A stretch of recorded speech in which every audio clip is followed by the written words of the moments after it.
அஸ்தக்ஃபிருல்லாஹ் என்று சொல்லி நாம் பாவ மன்னிப்பு தருகிறோம். ஒரு சில வார்த்தைகளை மட்டும் கூட்டி சேர்த்துக் கொள்ளுங்கள். அஸ்தக்ஃபிருல்லாஹல் அலியுல் அதீம் அல்லதீ லா இலாஹ இல்லா ஹுவல் ஹய்யுல் கய்யூம் வ அதூபு இலை. இது ஒரு இஸ்திக்ஃபார். ரசூலுல்லாஹ் சொல்லிக் கொடுத்த இஸ்திக்ஃபார். இங்கே நம்முடைய பள்ளியிலே நாம் இஃப்தாருடைய சமயத்திலே ஜிக்ர் மஜ்லிஸ் நடத்துகிறோம். அந்த சமயத்தில் இந்த இஸ்திக்ஃபார் சொல்லி தரப்படும்.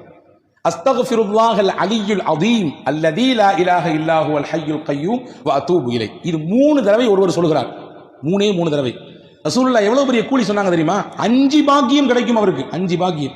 வெறும் 3 தடவை தான். வெறும் 3 தடவை 5 பெரும் பாக்கியம். 1, அவர் போர்க்களத்திலிருந்து புறமுதுகிட்டு ஓடி இருந்தாலும் அல்லாஹ் பாவத்தை மன்னிச்சிடறான். 2வது சொன்னாங்க, அவருடைய பாவம் கடல் நுரையளவு பெருக்கெடுத்து இருந்தாலும் சரிதான். கடல் நுரை என்ன முடியுமா? எவ்வளவுன்றது அளக்க முடியுமா? அவ்வளவு இருந்தாலும் இந்த இஸ்திக்ஃபாரை 3 முறை சொன்னால் போதும், அல்லாஹ் மன்னிப்பான். மரத்தின் இலைகள் உலகத்தில் எத்தனை உண்டு எண்ணுங்கள். எண்ணி சொல்ல முடியுமா? முடியாது. அவ்வளவு அதிகமாக அவருடைய பாவம் இருந்தாலும் அல்லாஹ் மன்னிக்கிறான். மணலின் அந்த துகள் எவ்வளவு இருக்கிறது உலகத்திலே? ஒரு கைப்பிடி மண்ணை எடுத்து இது எத்தனை துளிகள் இருக்கிறது எண்ணு என்று ஒரு கையிலே கொடுத்தால் என்ன முடியுமா? எண்ணி காட்ட முடியுமா? முடியாது. ஒட்டுமொத்த உலகத்தின் மண்ணின் துகள்கள் எவ்வளவு என்பதை கணக்கிட முடியாது.